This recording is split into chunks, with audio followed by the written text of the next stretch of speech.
you gorgeous individuals, it's Kav here, and today I'm going to be doing the Nope book tag. I was tagged to do this by Gabby from Gabriella Pop, so I will link her channel in the description below so that you all can go check her out and give her some love. Essentially, this tag is just a way to release all the salt that runs through your veins. Yeah, let's just jump right into it. For this one, I'm going to go with the Divergent series by Veronica Roth. Anyone who has read this trilogy knows that the ending to Allegiant was horrible and basically ruined everything that had happened in the books before. And honestly, I read these books years ago. Now, I'm not even a fan of them. I've had them in my to-be-donated pile for a really long time. I'm not really a fan of Veronica Roth either. I don't plan to read the rest of her work. I'm just not a fan of these books. For this one, I'm going to go with Clary from the Mortal Instruments series. I know you're thinking, what? There's something you don't like about the Mortal Instruments? Wow, fake fan. I actually don't like Clary. I'm not a fan of her character. I kind of just find her to fall into kind of that stereotypical female heroine type character, and I just don't really like that. I don't like how basic she is, honestly. Like, yes, this is my favorite series of all time. I love basically everything else about it, but Clary and I have never really formed a good connection.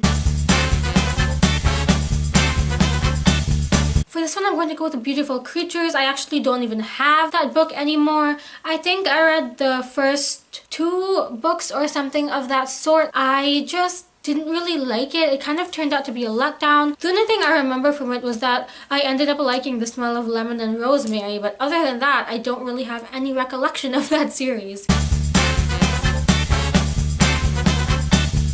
For this one, I'm going to go with Harry and Ginny from the Harry Potter series. I don't necessarily know that they're a popular one since I don't really hear a lot of people talking about them, but they are canon and I was just never a fan. I don't know if it's because I watched the movies before I read the books, and so generally when I think of Henny, I kind of picture more of movie Ginny and Harry, and movie Ginny is honestly crap. Like, book Ginny is amazing and lovely and badass, but movie Ginny is just such a letdown. So I don't know if it's that or if it's the fact that I kind of ship Ginny and Luna. But yeah, really the only canon Harry Potter ship that I like is Ron and Hermione. But outside of that, I genuinely think that Harry Potter would be a better series if it had more queerness in it.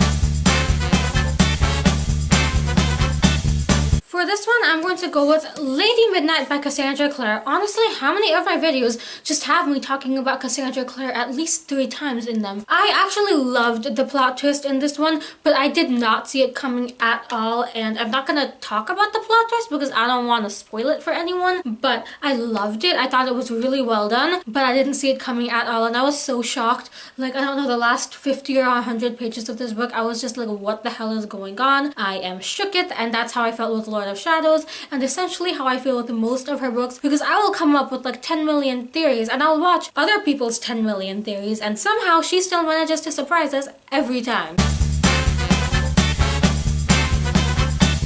I could go with so many for this one because I just find that protagonists in general make horrible decisions. So I could just go with literally every protagonist decision ever. I could also go with every horror movie character ever, because honestly, are they all idiots? Like, what are they doing? Why do you stay on the phone with the killer? Why do you run inside the house? Why do you go to the dark basement? What are you people doing? But anyways, that's a separate issue. I'm really just gonna leave it at that because I don't want to pick a certain one out of the 20 million character decisions I haven't supported, since that is asking too much of me. Generally, I don't like main characters. For this one, I'm gonna go with erotica, and if you read erotica, I'm not trying to shame you or say that you're wrong. You read what you enjoy, and if that is erotica, go with it. Personally, I'm not a fan. I don't see myself ever reading it. I never have, and I don't see that happening in the future.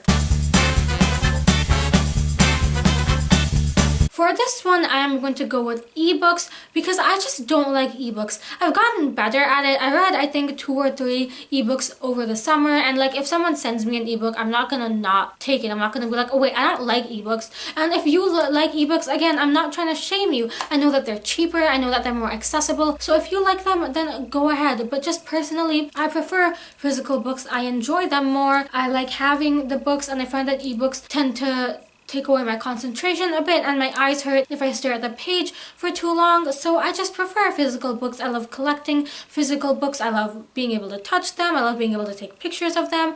I love being able to smell them because books smell really good. Don't at me. I prefer physical books and I love them, and I think I always will.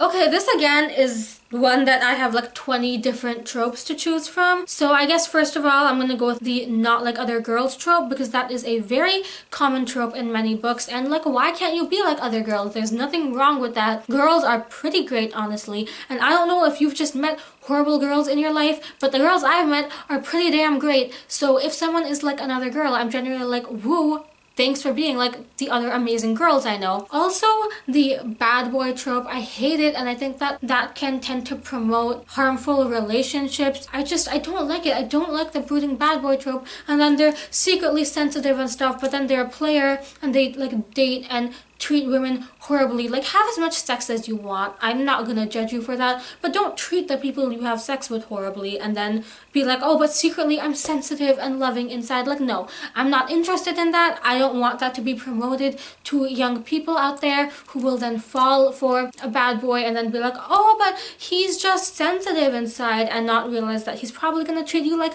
trash. And it's just a horrible trope, and I hate it, and I could go on for days, but I'm not gonna. So let's move on to the next one. Now, this one isn't necessarily pushed into me, but I see a lot of hype for it, and that's generally just Sarah J. Maas books. I'm not interested in them. I've never genuinely been interested in them myself, and I don't think I ever will be. They tend to be quite problematic. Generally, from quite a few people, I hear that they really aren't all that good. I've heard from quite a few people that they don't really deserve the hype they get, and you know, I'm sure Sarah J. Maas is a lovely person. Who am I to judge her? I'm not judging her, but I'm not interested in her books, and I don't find myself being interested in them in the future.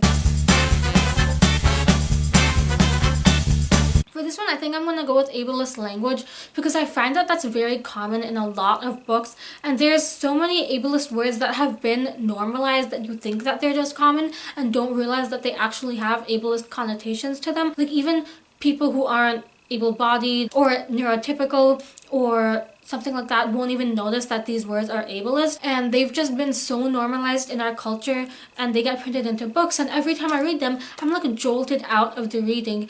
And I want to be able to criticize them, but I feel like if I did, I would do that with every single book I read. And again, I don't want to sit there and just say, oh my god, this book has like 15 ableist words in it or something like that. But if we could just take them out of books entirely, that would be pretty great. You know, unless it's like ableism that's challenged, that's different. But if you're just using them in your book, then you should try not to. Severus Snape. This one took no thinking at all. People romanticize him and Lily, and it is horrible. He was abusive. He was a horrible person. And sure, he did some good things in the end. He was on the good side, but that doesn't justify how horrible of a person he was. He was not in love with Lily. He was obsessed with her. The way he treated Harry, and if you say, oh, but Harry reminded him of Lily, first of all, that's not an excuse. Second of all, then let's talk about how he treated Neville, how he treated Hermione, how he treated all the students. If he can't treat students properly, then why is he a frickin' teacher? I hate Snape so much. I will always hate him. I always have, and I hate him so much, and I'm so sick of his character being portrayed as a hero, because he is such a horrible, horrible person. Stop saying, oh, but he was in love with Lily. No, he wasn't. He was obsessed with her. If you're in love with someone, you want them to be happy and you want what's best for them. He did not want what was best for Lily. If he had, he would have let her go, but he was incapable of doing that. And sure, he got bullied. That is horrible. But so were so many other people, and they didn't turn out to be giant assholes in the end. Honestly, for this one, I kind of want to say the Harry Potter books that came after the Harry Potter series, because I think that just like after that, they weren't really all that good. Like I have The Cursed Child back there and I've read it and I have a review of it up, but all of that just seems unnecessary. Like Fantastic Beasts was a good movie. Do I know that I'm gonna see the second one? No. Is that primarily because Johnny Depp is in it? Yes. But still, it just kind of seems excessive. I'm not saying that you shouldn't read them. If you enjoy them, go ahead and read them, but I just don't see myself reading them in the future because they just don't really interest me all that much. I'm going to go with Sebastian from The Mortal Instruments because he just scares the crap out of me. Like, he is the essence of evil. He literally wants to raise hell. And whereas I would kind of love to meet him and slap him and also take in how evil he is because that's really cool, I also don't ever want to meet him because he scares the crap out of me. And like, I think that he is a brilliant villain, but also I'm scared of him. Okay, so this one is going to be a spoiler for the Infernal Devices trilogy, so if you haven't read it, don't watch this part, I guess. I will put in a picture of the Infernal Devices trilogy and you can like unmute this after that is over. So I'm gonna go with Gem. I know that he's not really dead and I know that I could choose a character who is actually dead, but listen, when I got to the part of Clockwork Princess where they thought he was dead, I was very emotionally hurt. I cried for a long time and it was rude, and then he was alive but he was a silent brother and it was just not okay, and I'm still not okay with that, and it was just cruel. And if Cassie chooses to kill him in a future series after she killed him but then brought him back to life, I'm gonna fight. I mean, I won't actually fight because she's my favorite author, but I will fight, okay? I think I'm gonna go with Tamora Pierce, who wrote the Song of the Lioness series. I love her series. I love the books. They still mean so much to me and they were such great childhood reads.